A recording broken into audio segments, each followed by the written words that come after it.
քաղաքում իրականացվող գծանշման աշխատանքների ընթացքի մասին։ Պարոն քաղաքապետ, տեղեկացնում եմ, որ Երևան քաղաքում մեկնարկել է գծանշումների տարածման աշխատանքներ,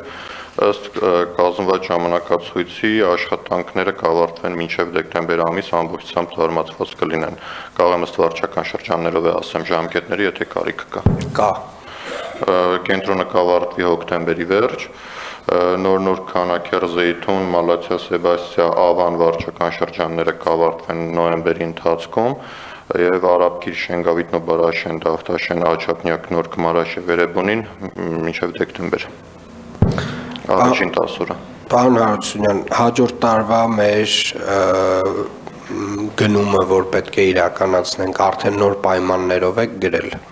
Պարոն քաղաքապետ, դրա մասով որոշ տեղեկություն է պետք, մասնավորապես այն փողոցների ցանկը, որոնք առաջիկա 2 տարվա ընթացքում գոնե վերանորոգման աշխատանքներ չեն արվելու, դա շին բարեկարգումից պատրաստում ենք վերցնենք, որպեսզի ծավալները հասկանանք հստակ այլ տիպի գծանշում կիրառենք թե այդ փողոցներում, իսկ մնացածը որտեղ վերանորոգման աշխատանքներ պլանավորվում են, նույն ներկանյութով գծանշումը շարունակենք անել։ Շատ լավ, այսինքն մենք հաջորդ տարվանից սկսելու ենք տերմոպլաստով գծանշումները։ Այո, ծավալները կավելանան։ Իսկ պարոն Գրիգորյանի հետ քննարկել եք սպասարկման վերաբերյալ, այսինքն երբ որ ճանապարհը հանձնում ենք սպասարկման որևէ մի ընկերության, ենթադրվում է, որ բացի ասֆալտապատումից նաև այդ տեսակ աշխատանքները պետք է իրենց տանք, այսինքն կամաց եթե անցնելու ենք այդ սպասարկման տարբերակին, այս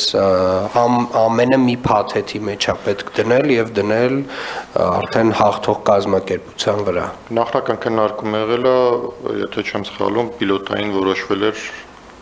մանրամասն կզեկուցենք դրա մասին։ Խնդրեմ, պարոն Գրիգորյան։ Պարոն քաղաքապետ, մենք հենց տրանսպորտի վարչությունից ենք վերցրել վերջին տարիների ընթացքում արված գծանշման ծավալները, որի հիմքով են կառույցը կազմել, տարեկան թե ինչքան գծանշում պետք է արվի ու նաև հենց տերմոպլաստով է հաշվարկն արված։ Նաև նշեմ, մենք ամբողջությամբ ծավալաթերթերը ունենք, որտեղ հենց գծանշումը նաև ներառված է մեջը։ Մենք այն քննարկման փուլում ենք, պիլոտային անում ենք 1 տարով հասկանանք ինչ խնդիրներ ունենք, թե միանգամից արդեն 3 կամ 5 տարով ճանապարհները հանձնենք սպասարկման։ Ես առաջարկում եմ ամեն դեպքում մի հատ պիլոտ անենք հաջորդ տարի։ Եվ դա նշանակում է, որ պիլոտի մեջ ներառվում է ճանապարհի սպասարկումը իր բոլոր կոմպոնենտներով, որպեսզի բոլոր խնդիրները հասկանանք, եւ գծանշումները նույնպես, բայց դա նաեւ նշանակում է, որ պարոն Հարությունյան, դուք պետք է շարունակեք հաջորդ տարվա համար կազմակերպել տերմոպլաստով գծանշումներ, այն բոլոր ճանապարհներին, որոնք 2-3 տարվա ընթացքում չեն հիմնանորոգվելու, միջին նորոգման չեն ենթարկվելու, մնացածի մասով էլ գծանշումները սովորական ձևով, որոնք որ ենթակա են, այսինքն այնքան որ ընթացիկ վիճակը սպասարկենք եւ արդեն պիլոտը երբ որ հաջորդ տարի կամփոփենք 2025 թվականին կարծում եմ ամբողջապես կանցնենք ամբողջական սպասարկմանը բոլոր խնդիրները